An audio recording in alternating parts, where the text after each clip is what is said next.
มาเบิ่งเด็กน้อยอันเตะบ้านพี่น้องชีวิตวัยเรียนหรือว่าวัยยังน้อยพี่น้องเขาม่วนเด้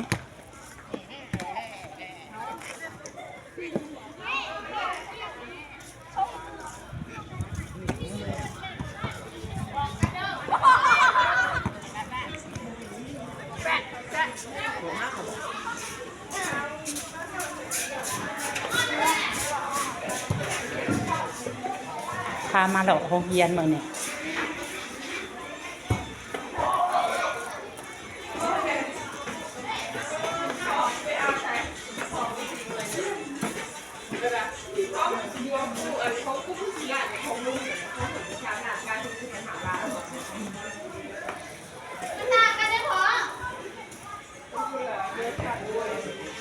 ไปเรื่อยๆ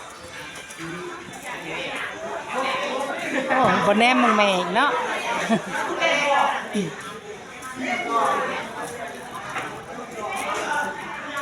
ถึง2 สั้นเลยพี่น้อง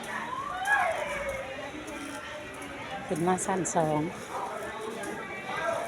พายางเลาะมื้อนี้